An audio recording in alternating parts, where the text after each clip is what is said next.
You're listening to the Valley Labor Report with David Story and Jacob Morrison. I think my solution is the solution that I would propose. I don't know about any border stuff, but the folks that are here, at least that have been doing the work, I mean, they should have full rights, at least to residency. They should be able to be permanent residents and get full rights of residency. And we can talk about citizenship because that entails voting, and some people have a problem with that. I wouldn't have a problem with that at all. But opponents of this say that. Say that if you give amnesty, that's going to encourage more people to come across the border. But then on the other side of their mouth, they will complain about undocumented immigrants taking jobs and working for low wages and bringing down wages for Native Americans or native-born citizens, and it's like, well, look, and they'll also say, oh, it's absurd to think that anybody actually wants to deport every single undocumented immigrant. And you've got these three completely contradictory things. Like, do you want wages to rise for everybody, including native-born Americans, or do you want to deport every single undocumented immigrant? Or do you want to, you can't hold all of those. You can't hold the thoughts that deporting all of them is unconscionable, and that we shouldn't give amnesty to them that are here. It just doesn't make sense.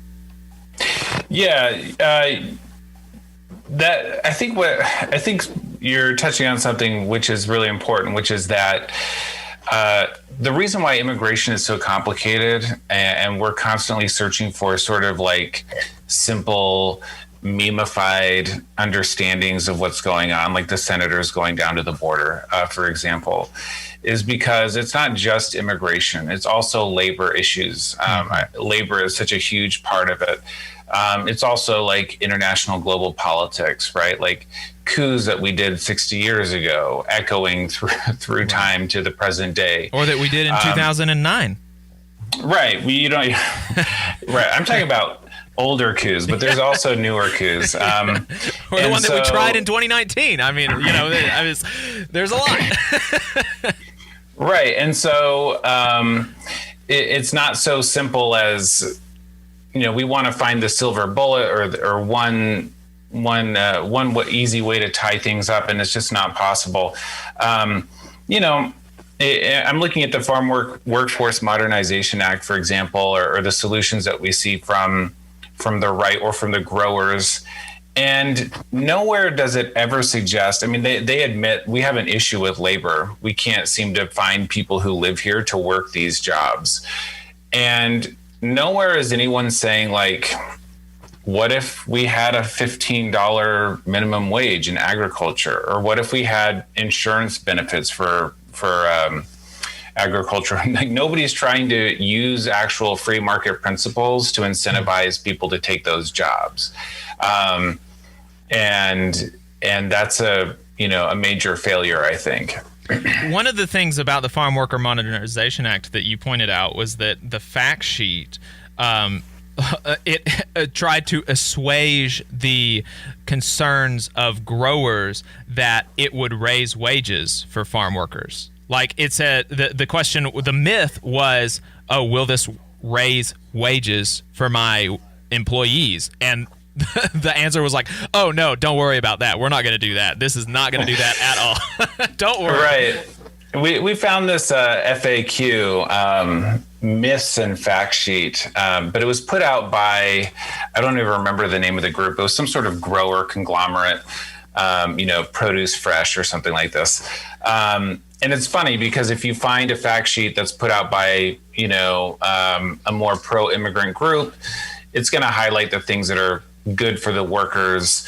But this fact sheet, I think, is very revealing because it highlights the concerns of the growers, which are, hey, isn't this going to raise labor costs? And the fact in the fact sheet is that no, in fact, it caps the growth of wages. So don't you worry.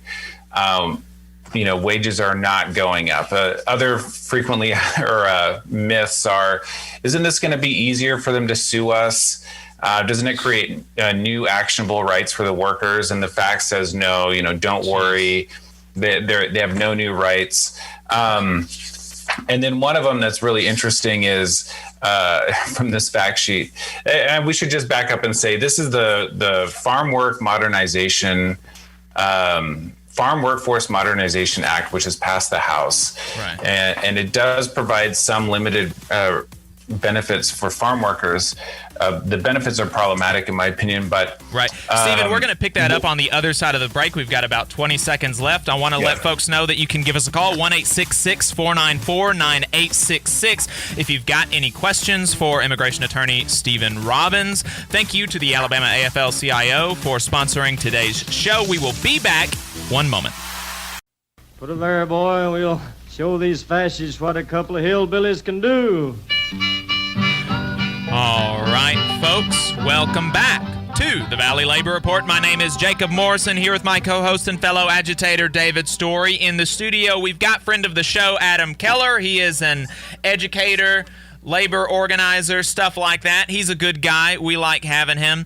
And on the line, we've got Stephen Robbins. He is an immigration attorney out of Yakima, Washington. The legendary Majority Report caller Ronald Reagan, and we're talking about farm workers for Farm Worker Awareness Week. If you want to ask him a question about farm workers or immigration, the phone number is 1-866-494-9866. Again, the phone number is 1-866-494-WVNN.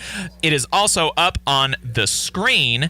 So yeah, you were talking about the Farm Worker Modernization Act. I had to cut you off. Sorry about that, Stephen, but I'll let you pick up where you left off.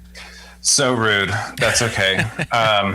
Let's see. Well, so we were just talking about the myths and the facts according to the growers. One thing that the growers are concerned about, one of the myths in this fact sheet, it says, this bill creates a new private right of action. Oh, sorry, that's the wrong one. Let me turn the page. Illegal farm workers, their spouses, and all their dependents are provided a special expedited path to legal permanent residence and will move out of agriculture and into other jobs in the economy. So the growers are worried that if we legalize the undocumented farm labor force, they're going to not want to do farm work. In other words, they've sort of set up a system where they know that because it is hard to get a legitimate job without papers, if you want to go work at a bank or you want to open a business, those things are not impossible, but they're harder without papers. The farmers are recognizing in this fact sheet that if we legalize these people and they have labor mobility all of a sudden, that's really going to affect us. And so what the fact sheet does is it quells those concerns by letting them know that, don't worry, this bill does not create an immediate path to permanent residence. It creates a temporary status. And actually, one of the things I find problematic about this bill is it requires farm workers, if they want to qualify for permanent residency in the future, to continue agricultural work for a certain number of years. It's a sort of form of indentured servitude, if you think about it.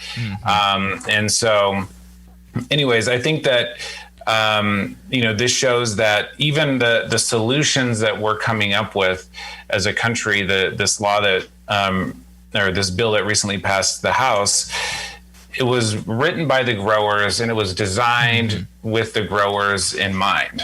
Right. One of the things that you also mentioned is that when the coronavirus hit and there was a real big tank in the economy because of some old law, growers were able to get a lot of money to be able to sustain their businesses, and almost none of that trickled down to the workers, to the people who are actually doing the work, picking the fruits, putting the food on our tables, but the people who owned all those businesses by virtue of what other people's labor, who got the profits that they were able to make those investments with, they got all the money. There might be people listening who are thinking, well, he's talking about a $15 minimum wage for farm workers. Like, the farms are going to go completely out of business. There's no way they could afford that. The wages are low, not artificially, but because that's just the economic reality of the farm. But that sort of idea was completely dispelled when during the Trump administration, our president decided to go and start some trade wars. And suddenly China and other places were saying, well, we're going to buy our soybeans somewhere else. We're going to buy our apples somewhere else. And so what did they do? With that, unceremoniously, we gave billions of dollars to farms. Right. Saying basically, oops, sorry, we wrecked your economy. Sorry, you no longer have customers because of some stuff that our president said or did. Here's billions of dollars. And so the idea that we couldn't have some sort of package in place that allowed for farm workers, not just farmers, but the farm workers, to have a federal backstop to make sure that they make enough to pay their own bills is, it's absurd. Yeah. I mean, certainly it just does. It doesn't make, I don't know. It doesn't make a lot of sense, folks. Seriously, on the one hand, they'll say, that they just basically have to accept what they're given because we're lucky we don't kick them out. But then they complain about wages being drawn down for everybody else in that kind of economy. And sorry, I thought I misremembered. I thought that those billions of dollars were given out during the coronavirus, but it was because of the trade wars during the last administration. So, what are You mentioned a $15 an hour minimum wage, stronger labor protections, stuff like that. What are some of your other, what would be some of your other prescriptions for trying to, do justice to the workers involved, keep the economy in place, maintain reasonable prices for goods? You said that this is a really complicated issue, and even memified things like, maybe even what I was saying is not really tackling the complexity of the issue. What are some of the things that you would put forward in your, Stephen Robbins is king of the United States tomorrow? What does he do? Oh boy. As you know, agricultural workers are categorically excluded from the National Labor Relations Act. That's the law that gives employees the right to self-organization, to form or join a union, to collectively bargain, and farm workers are excluded. Agricultural workers are excluded from that act, and that's actually not really well defined in the NLRA. The NLRB has some flexibility in defining what is or isn't an agricultural worker, but who's in charge of the NLRB depends on, could change every 4 years. So there's no real stability there. So I think if I were king for the day, the first thing I would do is empower agricultural workers with some of the same protections. I mean, we see how hard it is with what's going on with Amazon or in other places for workers who are protected by the law. Technically, it's still extraordinarily difficult to form and organize a union. How much harder must it be for folks who don't have those same protections? And so they need to be empowered. They need to be protected under the law. And then, we need to talk about incentivizing people to take those jobs and providing real benefits. And then we need to just come to terms with the fact that, look, if you are somebody who's going to employ somebody, they should belong in our community. They should. This is a pie in the sky thing. But you did say I get to be king for the day. Right. If you live in the community and you're affected by policy and things that are going on, there's no reason why you should have to wait either indefinitely or for some drawn out period to be able to vote. You should be able to vote. And I think that means allowing people who are living here and working here to be, voting U.S. citizens with the full rights that go with that. You mentioned with those labor protections that it's really difficult for them to form a union. And when I was talking to you earlier this week, trying to set this up, I was like, hey, do you work with any kind of unions really closely, or maybe union organizers there that you could bring on with you? And you said, at least in your area, that there's virtually no union presence, and that really speaks to, this, if there is a most exploited class of workers in this country, it has to be, it would have to be undocumented farm workers. But, and so they would be the most in need of organization and unionization. But they just don't have that in a lot of circumstances. Right. Yeah, that's true. There were here some packing plants at the beginning of the pandemic, throughout the summer, really, who were organizing, and their demands were really very basic. They wanted, I think, an extra $1 an hour for hazard pay. They wanted access to actual PPE because they were being told, too bad. And so they were able to organize and to get some of those concessions, but it was hard. People were driving by and threatening them with weapons. They were, being fired from their jobs and replaced by, other workers. And so, it becomes a real struggle just to get, the baseline human dignity type of thing. Yeah. I mean, there was a poultry plant in Mississippi. I guess this was 2019 or 2018 now. It's been so long, but I keep coming back to it because it's one of the most gross examples that I remember seeing, is that it is represented by a union. There are a lot of undocumented workers there, but it is represented by a union, and the union won a sexual harassment lawsuit to the tune of millions of dollars against management at this company. And almost immediately after they won that settlement, ICE was called anonymously, quote unquote. You know what that means.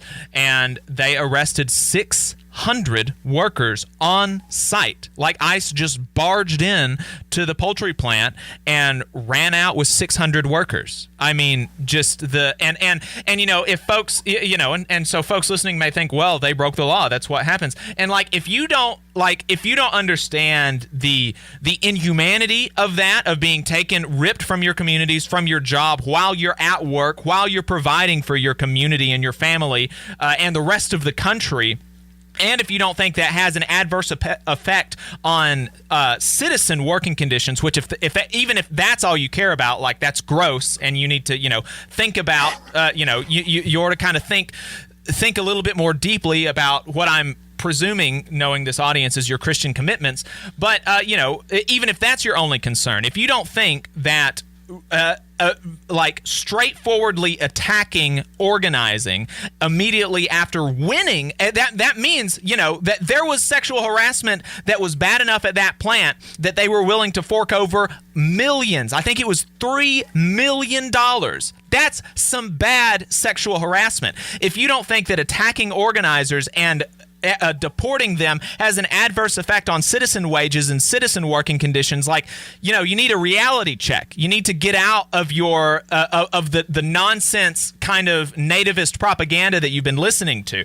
And if anybody wants to call in, ask Stephen a question. Again, the phone number is 1-866-494-9866. We haven't got any callers yet, so Stephen, I'll let you I'll let you close out unless we get a caller. But I'll let you close out on if you've got any thoughts on that, and if you've got any thoughts on what's happening at the border right now.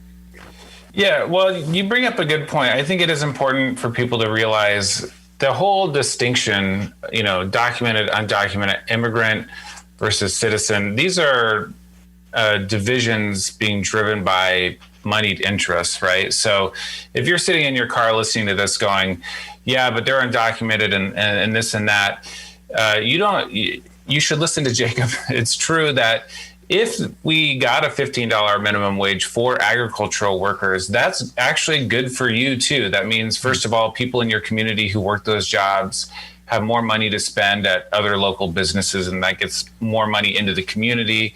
It also means if you're down on your luck and you lose your job and you need to go take an agricultural job, maybe for the first time in your life, and work the summer because you've got some extra bills or whatever, that means that you're also going to be protected. So it's good for you. Now, hopefully we can move you into a place where you're empathetic to people who aren't like you and you're doing things that aren't totally motivated by self-interest. But if not, you should understand that these things are also good for you. Yeah. So I sent something, Bernie Sanders in the next reconciliation bill, he's going to be trying to move the Medicare age down to 55 or 60. He's going to try to include,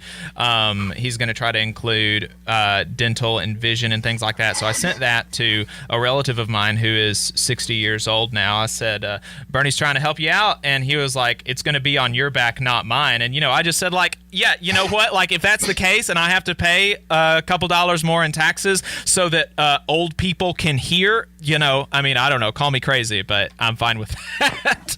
Right. Yeah. And in terms of, the border, I'm not the foremost expert on the border necessarily. I do have a lot of clients who have come over really since 2013.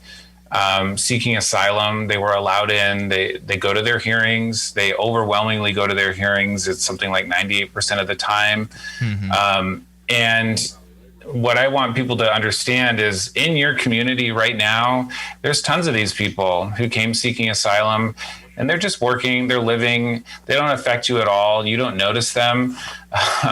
And, we've been able to absorb and integrate people who've been fleeing all kinds of different circumstances throughout the world.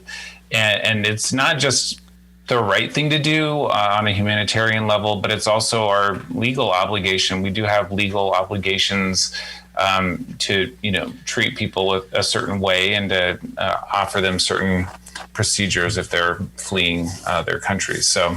Yeah, that's true. You mentioned that as far as law and order and the right way, asylum is the law and getting asylum is the right way to come into the country. If you want to see what we're up to throughout the week, get our snide quips about the news of the day, and see our extra midweek content, then you need to follow us on social media. We're on Facebook at facebook.com/The Valley Labor Report. We're on Twitter at Labor Reporters. I'm on Twitter at JacobM_AL. David is on Twitter at Radical Unionist. That's spelled RADICL Unionist. If you missed part of the show and want to go back and watch it later, you can search YouTube for The Valley Labor Report and subscribe to our channel. You can go back and watch the full show there, and we also clip segments that you can watch throughout the week.